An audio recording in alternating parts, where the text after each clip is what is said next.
If you want to be the best you that you can be, then stay tuned and watch Real Possibilities.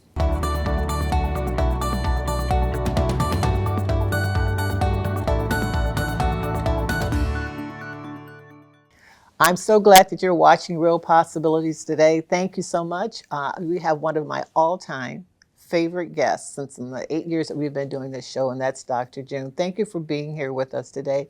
You are always so full of information. I don't think I've ever sat down and chatted with you and didn't learn something that I should be doing that I'm not doing. So thank you for being here with us today. Thank you for having me. How long have you been practicing medicine now? How many years has it been? We're starting to approach almost 10 years. Wow. Right. And you are not just in Lansing now, but you're also expanding your services to Grand Rapids area. We're trying. That's in 10 point years. Of contention, but yeah, we're trying. That's in 10 years. So for our Grand Rapids audience, you need to know that as well. And so we're talking today a little bit about joints. My favorite If you topic. can move them, you should be very happy. You can move your joints without too much pain, get up, sit down. No. But there are a lot of people who have joint pain, particularly knees and other parts. Talk about joint pain and what's the root cause of it? What can people do? What should they look out for? How do they know when they should go to the doctor? So osteoarthritis of the knee and joint pain of the knee is one of the most common types of arthritis we can get. If you live long enough, everyone at some point will have some amount of osteoarthritis in their knees to some degree. Everyone to some degree. Whether or not it needs an intervention or something is another question, but it's a very, very, very, very common type of arthritis. Unfortunately, it's one of the biggest causes of people to lose work, go on disability, or basically feel like they're homebound because they're not able to get around like they used to.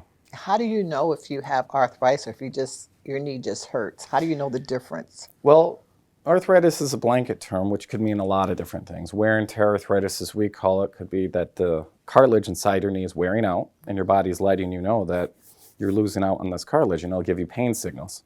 Sometimes that's with some swelling, sometimes it's not.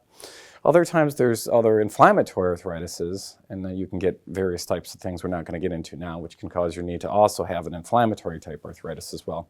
But for this topic, we're going to talk most about the wear and tear osteoarthritis, which is the most common. And you say wear and tear, it almost sounds as though people have used their knees too much and they're just kind of wearing out.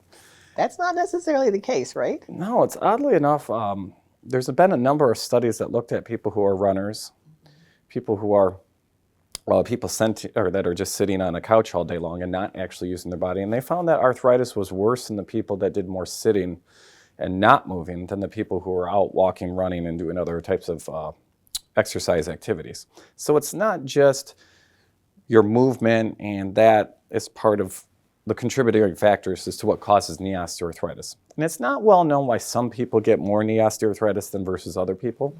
So that's still a mystery why someone says, well, our family all has bad knees. Now, is there certain things you could do, or injuries, like people who put out their knee when playing football, or they played basketball and they've had a number of different tears in their knee or something like that? Sure. But for the most part, what causes it to just wear out more than the next guy is not really well known. And so more movement actually might help prolong and or even prevent. Absolutely. And exercise, as we always say, is always the answer. It's always good as much as you can tolerate it. And there's a whole lot of different exercises for your knees and your legs in general that can really slow down the degeneration process of your knee itself. Now, what you were asking earlier is there's certain things that we do that could cause more arthritis or in the knee. Certainly people that do tiling and flooring, people that work in the trades and they're on their knees constantly with that pressure, pushing on your kneecap on the floor, almost without a doubt, it's just a matter of time before they have knee problems. And I see a lot of people in my office that were tilers or carpenters or even roofers, and their knees are completely shot after decades of doing that kind of work. What can people do? I mean, if someone is listening right now and their knee is bothering them, has been bothering them, how do they know if they have arthritis or if it'll go away or if they just bumped it? Or, I mean, what's a sign that you have? Well, if it's persistent pain, one, if it stops or slows you down from doing your activities, as we call it, of daily living, and it's not going away just after a couple of days of rest, it's time to go and talk to your primary care. And this is the bread and butter of primary care. They're going to order an x-ray. Likely they're going to get you into physical therapy. That still doesn't help or continues to be a problem. Then they will oftentimes get an MRI or consider giving you an injection or some other modality, depending on the nature of the pain of your knee. But always starts with your primary care. One of the things that I appreciate so much about you in our discussions is that you always talk about prevention as well, not just taking a medicine or taking a drug or whatever, but what can we do to keep our joints strong so that, like you said, 99%, I think it might end up with some type of arthritis in their knee. Right. But how can we keep them as strong as long as possible? Well, of course, exercise, as I keep saying, and that's there's a lot of different types of exercises, lightweight training, resistant band exercises, swimming. All of these things are great for your joints. They really are. And there's thousands of exercises you can do just from your home or even in a chair that can actually help quite a bit. Touch briefly on that, diet does make a difference. People that are eating good fats, fish oils, things like that, tend to have a little bit less osteoarthritis in their knee. Certainly a non-inflammatory diet, which has been tossed around quite a bit as an anti-inflammatory diet, or it's got different names. Sometimes they call it a spin-off of the Mediterranean diet. And that's been shown to reduce a lot of arthritis in the body. Things that can make it worse. Everybody's sick of hearing this. Processed foods, high fructose corn syrup, way too many carbohydrates. These things, for some reason, seem to progress arthritis throughout the body, not just the knees.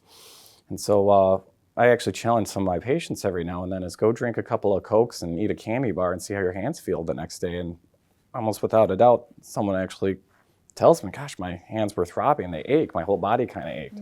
It's from that intense amount of processed sugar. So if we can avoid it, that would be a good idea. So you actually recommend a couple of drinks, bottles of Coke and so. So just to prove a point, I don't want anybody drinking a bunch of Coke. Yeah, of course not. Nothing against Coke, it's just course probably not a joint healthy diet. No, ever since I was told that it takes the rust off of cars, I don't think I've had any since then, and that's a couple of years. You can use, well, anyway, that's another TV show. Once they have identified the primary physician and they've had the x-rays or whatever else they need, and they come to see you, come to see an osteopathic doctor, what happens then? Well, by that point, usually they have a picture giving us an idea that is this wear or tear, the joint space is smaller and it's missing, or there's bone spurs that you might see on the outside. But sometimes it could be more complicated. There might be a tear inside the knee, or like a meniscus tear, or a tendon problem, which doesn't always show up on an x-ray.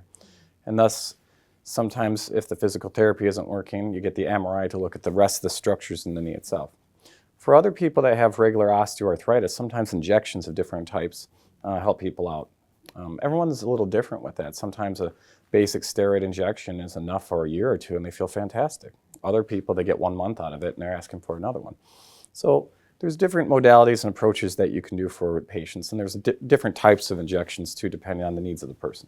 And if they do nothing at all, then what happens? Well, that happens a lot where people just deal with it. And over the years, they start hobbling around. What they don't realize is they're less mobile. And they might not realize it, but they start having what is avoidance behavior. So I'm not going to run around the lawn because it's uneven. I don't want the knee to aggravate me. So instead, they're watching from the porch when their kids are playing in the yard or their grandkids are playing in the yard. And so they start avoiding activities. They don't do that 3-mile walk with their wife anymore. Right? They don't go on that bike ride with the club anymore. Just little things. And that really does affect people's life in a very negative way. Yeah, it's a quality of life. What do you want out of life, right? How do you want your life to look like? And the whole idea, just deal with it modality is like I dealt with it. My dad had bad knees and, just don't bring it up. Can't tell you how many patients we've had come through and then they bring their kids or their wife in and says, tell them about your knees. My knees hurt, Dr. June. Tell them the whole story. Yeah, I'm not getting out of the lazy boy anymore because they hurt so much. I'm like, you never brought this up before. I didn't want to bother you with it. What else do you want to bother your doctor with? I mean, anyway, but no, and the idea is ask your primary care, get the ball rolling on it, see if there's anything that's correctable on it, because the long term is if it really becomes so bad and so painful that you're really not ambulating the way you need to, and you're constantly thinking about the pain and aches in your knees, then it's time for you to go to an orthopedic surgeon for a consultation. And that's far worse than perhaps maybe getting an injection or getting. Oh, well, it depends, yeah. But you want to always start low and work your way up. You don't want to jump right in to surgery. Can't jump it off if you've got bad knees. I like what you did there. The problem, though, with going to orthopedic surgery too early, studies show that as soon as you have some knee problems, you immediately want to go to surgery, the outcomes aren't very good. But if you do all the other modalities and physical therapy and go through all the steps and eventually you dealt with it as long as you could, but now it's time to get a knee replacement, they found that the results are excellent. People are very happy, they're mobile. The old rules that a knee replacement only lasts 10 years are long gone now. You have people that are getting 20 plus years out of their knees. So you don't even have to worry about that because they've come a long way with that type of technology. In knee replacement surgery you hear it's commonplace almost anymore. I remember years and years ago when they showed us what the joints look like and what they were made out of. It looked kind of scary, but they're like bionic knees now when people get the replacement. They've come a long ways, all the companies with knee replacements, to make them almost function like a regular knee. Now, unfortunately, with all the science and development, and I mean the entire planet has been trying to, instead of making a bionic knee, trying to make the cartilage replacement in your knee. And they've thousands and thousands of studies and tests have come up and gone, and they've never been able to replace anything that's like what we're born with, not even close. Nothing is as unique and interesting as the cartilage in our knees. And once you wear it out, it's gone. And so replacement is the next best thing. That's all the more reason to take care of what you got, right? Absolutely. Yeah, take care of what you already have.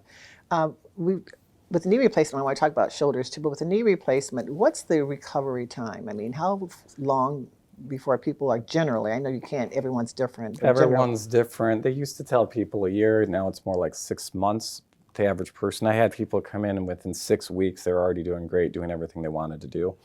So I try not to give people unrealistic expectations because it depends on their level of fitness, how old they are, what kind of surgery they're going to do, because knee replacements, they're not all identical. Sometimes there's different approaches that they take with it.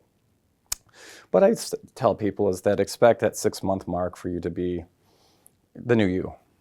Is it rare that both knees need to be done, or just one or the other? So if you get arthritis in one, you're probably going to get in the other one as well sooner or later, or not necessarily? Well, human beings are funny things. Certainly you can get unilateral osteoarthritis, especially if it's an old sports injury. And so this knee is going down faster than the left. But what ends up happening is people start compensating on their better side, which causes a dynamic change in the other side. So you'll see that you naturally start wearing evenly, more or less. So a lot of people do have bilateral osteoarthritis of the knees.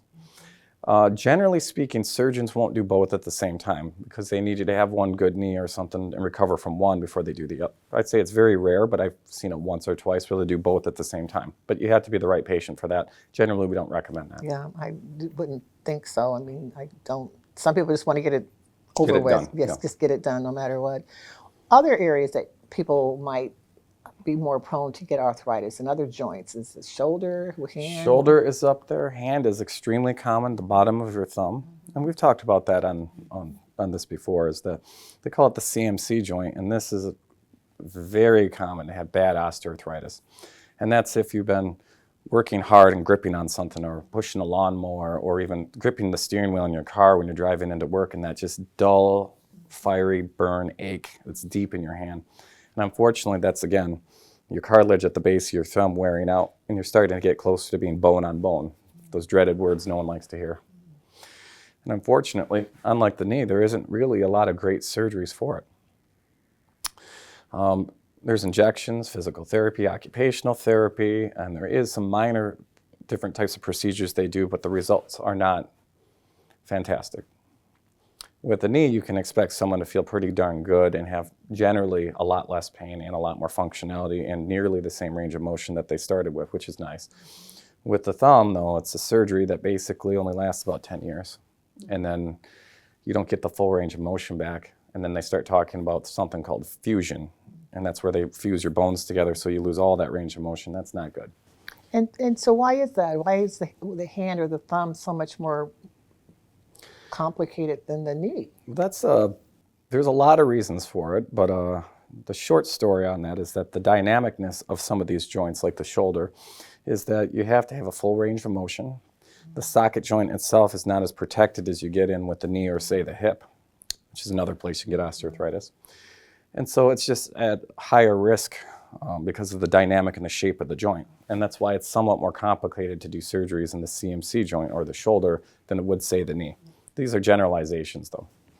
You mentioned the hip. I want to park there for just a moment, too. Sometimes people fall, and we're never sure. Well, I always ask the question, or people ask the question, did they fall because they had a bad hip, or did the hip fall create the bad hip? Which came first? But how do you know if there are issues with your hip? What are some of the signs that if you might need attention given to your hip?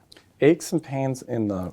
Yeah, because I have aches and pains, but I don't know. Right. When you've been walking or even driving in your car, and then you have a deep pain, not on the side, but more towards the center, like off of this middle area here, and we call it the inguinal area. If you get that deep ache that's deep down inside, that's more of your true hip. A lot of people say they have hip pain when it's out here, and that's a bursa, and that's usually related to either your low back or a number of the tendons and the fascial layers that are on the side here. So that's a different problem. People say hip. So when people fall down, it could be from back problems. It could be that they're just not steady. And of course, then you fall down and then you're in a whole world of mess because breaking a hip or damaging your structures there are one of the worst things that you can do as we're aging. It's fall. Yes, the morbidity and mortality is exceptionally high. As a matter of fact, it's one of the most dangerous bones to break is your hip. You could break your femur in the middle of it and it wouldn't be as dangerous as breaking the head of your hip. Because? There's a lot of reasons for it, and it's kind of debated about, but people tend to do poorly even after they surgically repair it, and people tend to start declining after that. There's a lot of speculation as to why the head of the hip is so dangerous compared to any other bone in your body. But the mortality rates can reach 40%, within the next couple of years of the elderly when they fall down and break a hip. Wow. Yeah. People debate whether it's you recover from a hip surgery faster or a knee surgery faster. So hips, when you wear out your hip just because of wear and tear arthritis, so osteoarthritis, and they're going to replace it, that's actually, I don't want to say easy surgery because there's no surgery that's easy, but the recovery rates on those are very quick. People are walking the day of the surgery afterwards. And again, it goes to the dynamic of the bone itself because it's a ball socket type procedure. So often people recover a lot quicker from that and do extremely well with it with a lot less pain in their lives. So I would say hip surgeries definitely have a very, very user satisfaction rate, I would say. But it has a higher mortality rate. If you break a hip, different. If you break it, okay. So if you have osteoarthritis of the hip, they replace it, mortality is nothing. It's very low. It's very safe surgery. But if you fall down and break the hip and then they have to replace it, that's what has the high mortality rate. Right, okay. It's a little different. Yeah, sure is. Yeah. Absolutely, sure. And so Michigan has horrible winters. People need to do what to be safe and make sure they take care of themselves as they walk? And one is that everybody knows someone who slipped on ice. Everybody knows someone who got horribly injured because they slipped on concrete, ice, stairs. It's okay to buy more salt. It's okay to pay a service to come out and take care of it for you so it really reduces your chances. It's okay to wear better shoes than what I'm wearing here in the snow that has a lot more traction to it. And so I would say I probably have a patient or two every year that's in a parking lot. And it just takes 1 minute of not having wherewithal and some black ice in a parking lot and down you go. And it only takes one fall on asphalt. yeah, make a huge difference. So take your time, be careful. Take your time, be careful, exercise. There's been a number of studies that show how good is exercise really for people for falling down. And oddly enough, the data on it kind of shows that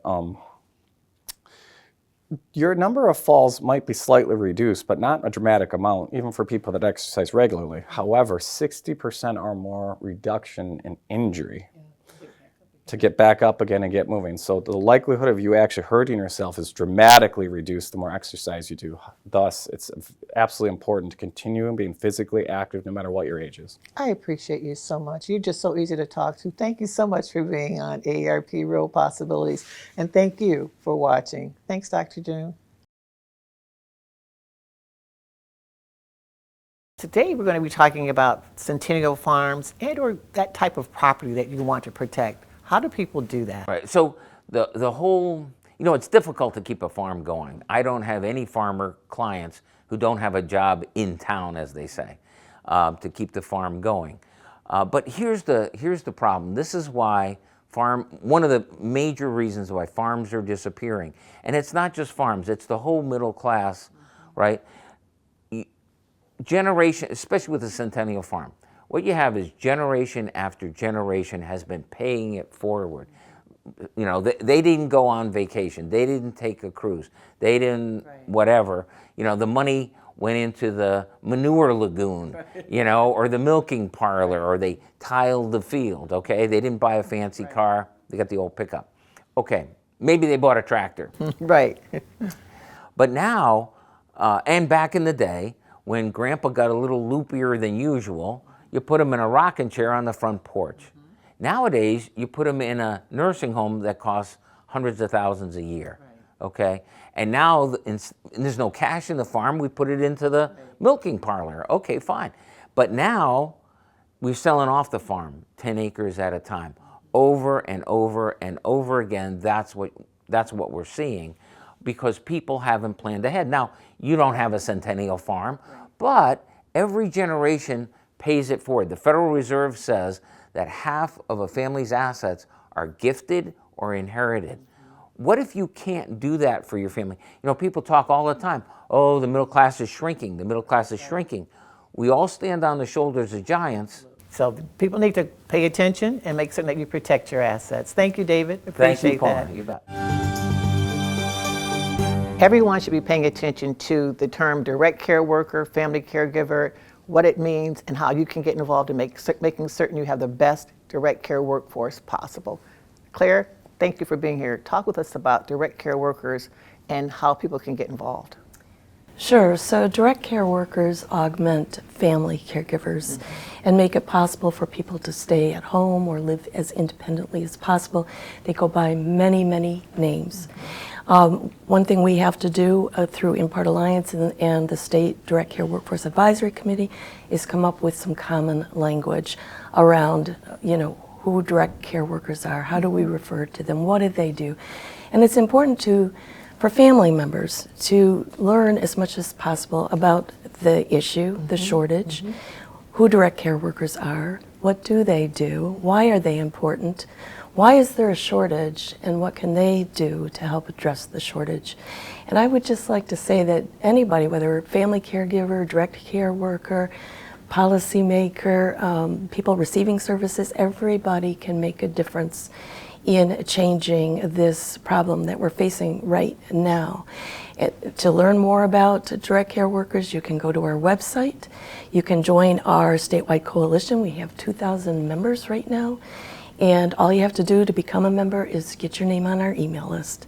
And we will be sending out e-blasts to provide updated information, action alerts that can walk you through how to make a difference, how to have common messaging so that we're all saying the same thing. And we need to do that to change policy, otherwise we're counterproductive. So it's an exciting time, there's a lot happening, and we invite everybody to get involved. Thank you so much for the work you do. We appreciate you. Absolutely. Thanks for this being here. opportunity. Thank you. Yeah. CATA's regional mobility solutions can help seniors seize the day. Hear what our riders and community leaders have to say about the value CATA brings to the lives of aging adults. CATA and Ready Ride have been wonderful with my services I need.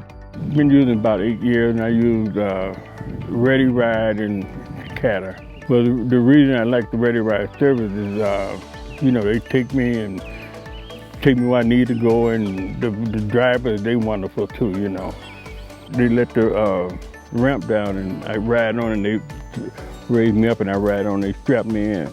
If I have extra bags or whatever, they're always willing, to take them to the door. They never go in, set them outside, and all that. And then they always conversational with them, we just talk about everything, I'm a veteran.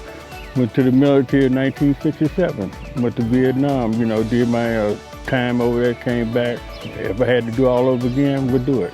for serving my country, you know. Yeah, just learned I could ride, you know, without paying now, you know, which is wonderful. Yeah, I appreciate it. I ride free because I'm a veteran. I use CATA 3 or 4 times a week. I use Ready Ride mostly. Sometimes go shopping. I ride free, and I appreciate that.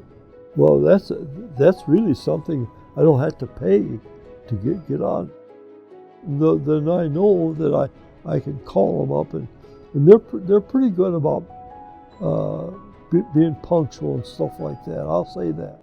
It's very important that I ride with them because of CATA. I can do that. I'm independent.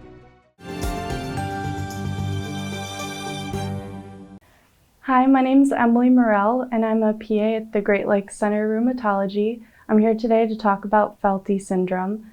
Felty syndrome is seen in patients with severe or long-standing RA, seropositive RA, which means they have to have a positive rheumatoid factor or a positive CCP antibody, and they commonly present with the triad of RA symptoms, neutropenia, which is a low blood cell count, and an enlarged spleen. Patients present often with joint pain in their hands or symmetrical joint pain in some of their major joints. Neutropenia can be often seen in patients with recent infections. So when you have a low blood cell count, you're more prone to infections.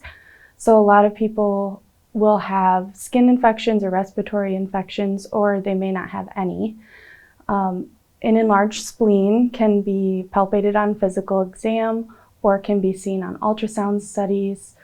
Treatment for this is to treat the RA. So patients will be put on a DMARD medication or a biologic medication such as Rituxan or Orencia. And in terms of treating the neutropenia on the short term, Neupogen is commonly used, or short-term steroids can also help with the joint pain as well as the neutropenia. And other considerations for this disease is you should also be seen by a hematologist for further recommendations of care, and other diseases that can present similarly should be ruled out, such as Epstein-Barr virus, HIV, leukemia, and be sure to contact your doctor if you think you have this condition.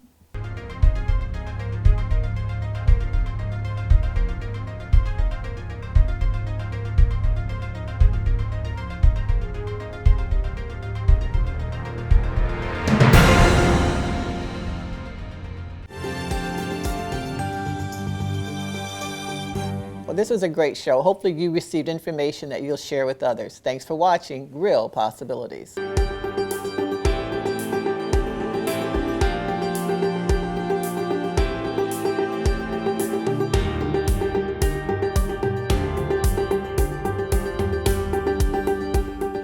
Earthquakes, floods, hurricanes, tornadoes, and wildfires are all events you can't control, but you can be prepared for emergencies like these before they happen. Learn how you can be ready if a disaster strikes by visiting the link on your screen.